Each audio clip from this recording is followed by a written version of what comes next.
Throughout the world, there are places so remote, so extreme, that they give rise to their own completely unique cultures. Few places can compare with the deep isolation and harsh climates of the Siberian tundra. Temperatures regularly plunge well below freezing, with snow on the ground 250 days out of the year. In a place so unforgiving, so brutal, you might wonder how anyone could ever try to live there. And yet, people do. And they have. For thousands of years, they have. Building their own strategies for survival totally unique to their climate and creating a heritage that is unlike any other on Earth. You might look at Siberia and see a barren, inhospitable wasteland, and to an outsider, that's fair. But when they see the wide open tundra, they just see one thing: home. The Sakha, or Sahular, known to much of the world as the Yakut, have called this place home for as long as they can remember. Drawing from Turkic origins, their identity has been profoundly shaped by the elements. The names Yakut and Sakha even come from the Turkish Yhyakh, a word meaning edge of the map. Early on, they developed an intricate knowledge of their environment as they struggled for survival in the unforgiving climate near the Arctic Circle. Leading a semi-nomadic lifestyle, they'd move in tune with the seasons and the needs of their livestock in small, close-knit communities. Over generations, they mastered the skills of animal husbandry.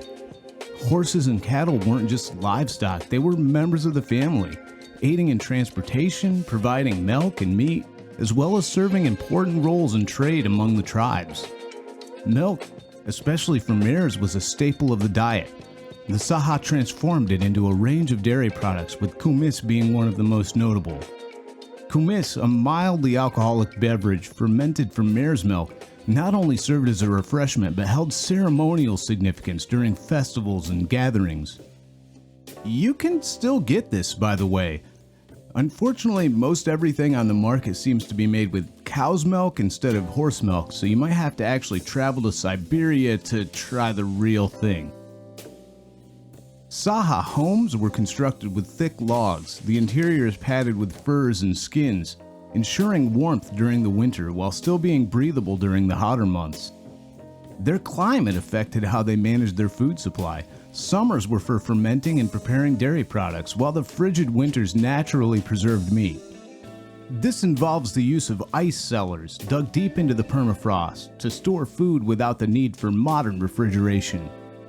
While limited crops could be grown during Siberia's brief summer, hunting remained in demand year-round. Elk, deer, hare, and fox were pursued not just for their meat, but also for their valuable furs. These furs, when turned into clothing, offered vital insulation, guarding against the long months of cold. Skilled craftsmanship, from jewelry made of horsehair and metal to beautifully decorated leatherwork and hides, shows a history rich in both artistry and practicality. These crafts are often made with a particular tool central to the Siberian people. The Yakutian knife has been in use for hundreds of years, its simple but versatile shape lending itself to woodwork, leather, skinning, fishing, and combat.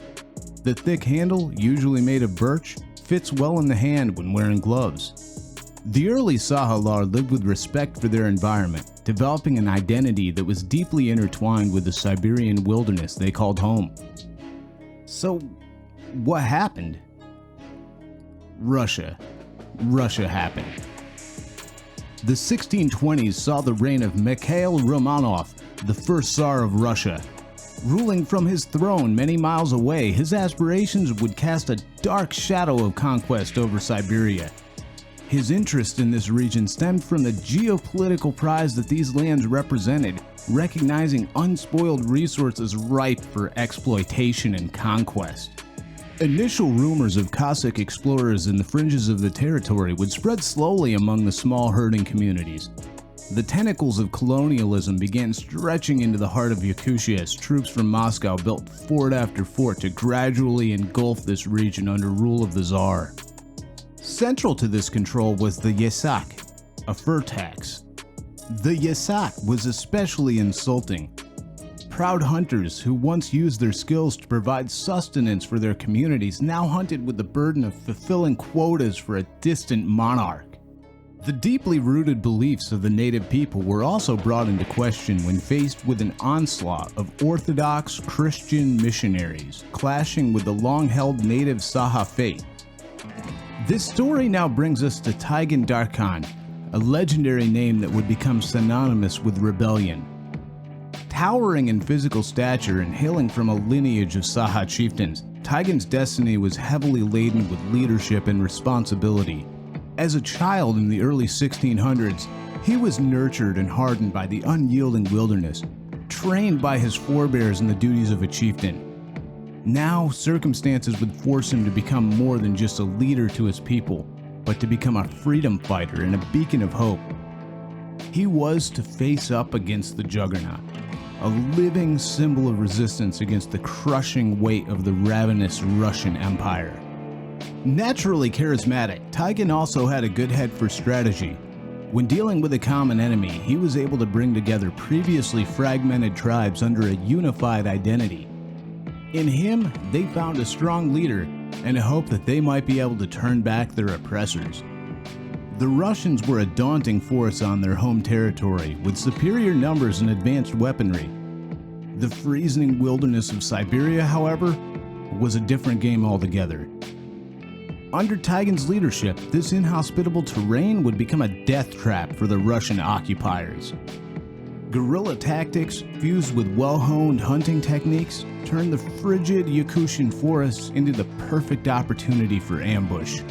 Russian caravans were no longer safe in the woods, finding themselves under relentless assault. However, Tygyn's leadership wasn't just about military victories. It reignited the belief in his people that they could defy a seemingly invincible empire. After these few initial wins, though, the full might of the Russian army would be brought to bear. Facing an endless stream of more heavily armed troops and infantry, Tygyn was eventually defeated in battle and captured. The once mighty leader died cruelly in prison, falling to an illness that would soon claim so many of his people. Tygyn's loss would only fuel the flames of rebellion. Increasingly brutal Russian demands and atrocities had brought Siberia to a breaking point. By 1642, the region was an all-out war zone as attacks on outposts and traders continued to escalate. In retaliation, the Tsar and his forces began a reign of terror that would scar the Yakutian land and its people. What was once a territorial conquest now became a systematic attempt at erasing an entire culture. Settlements were burned, ancestral lands desecrated, and the inhabitants massacred or enslaved.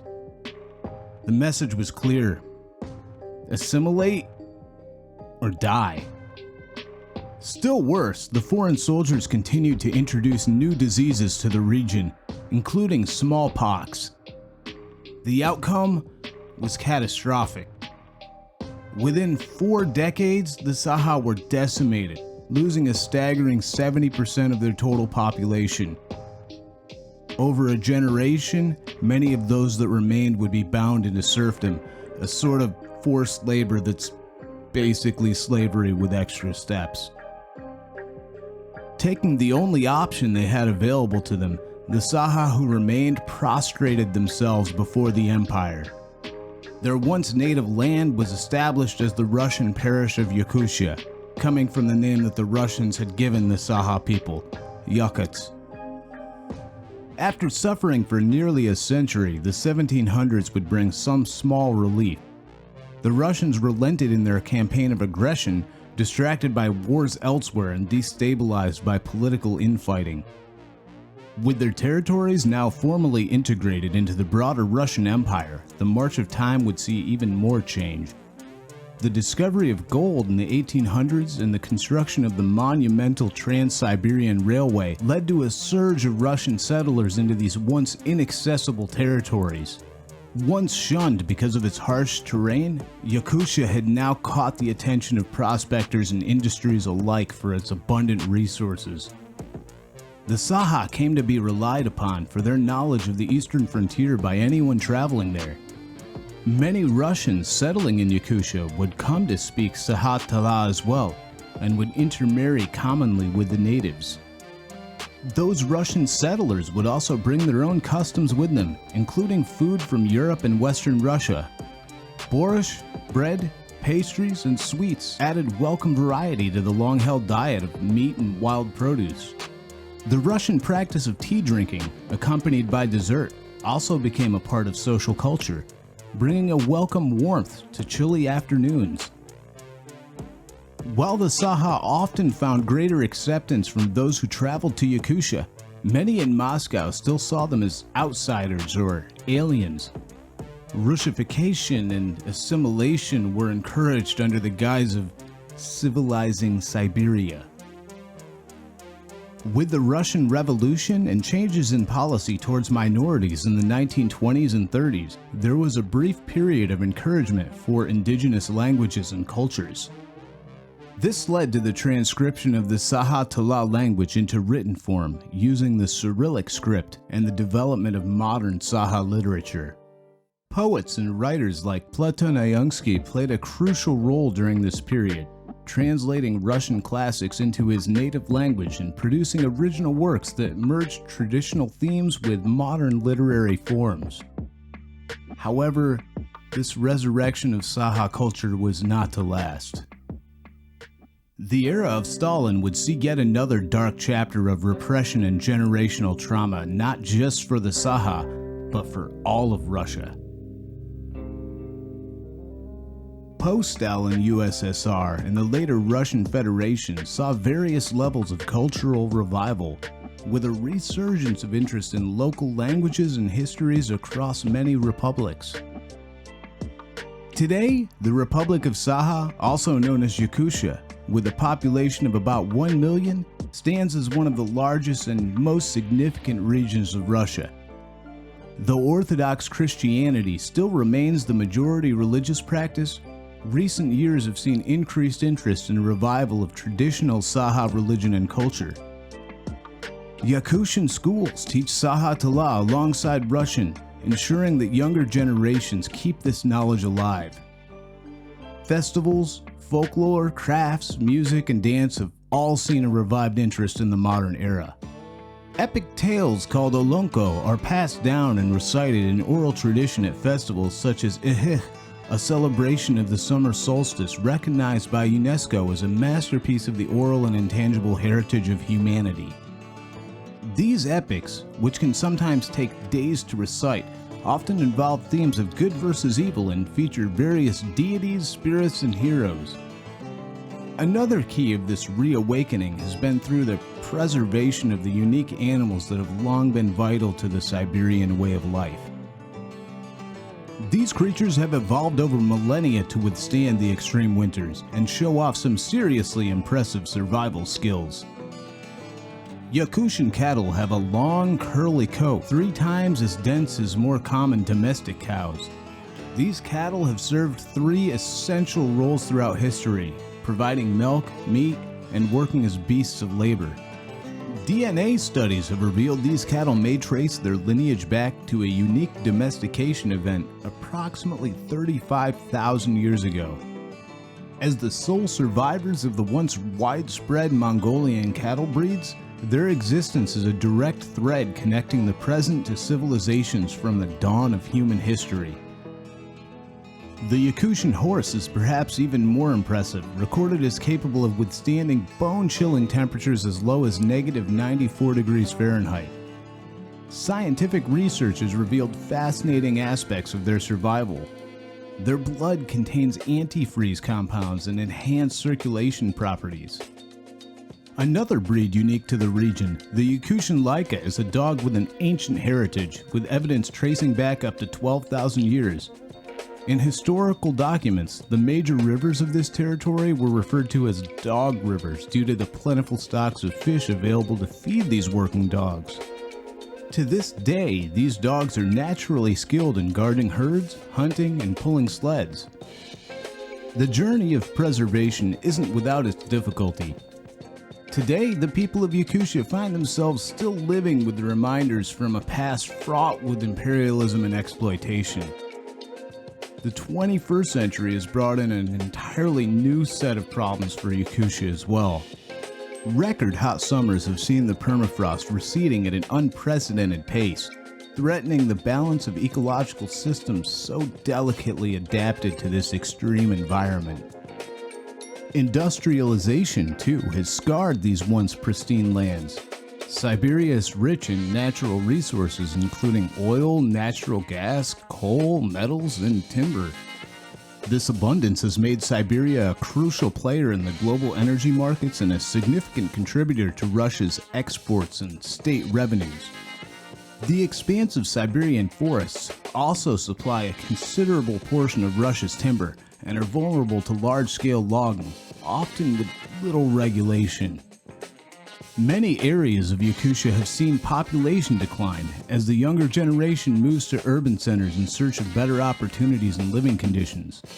Looking ahead to the future, the current political situation in Russia will have unknown economic and social impacts on all of its citizens for years to come, leaving a future shrouded in uncertainty. And yet, they still persevere. From the pages of history, the Sakha have emerged as a chronicle of human survival, both in their harsh physical environment and under the shadow of systemic oppression.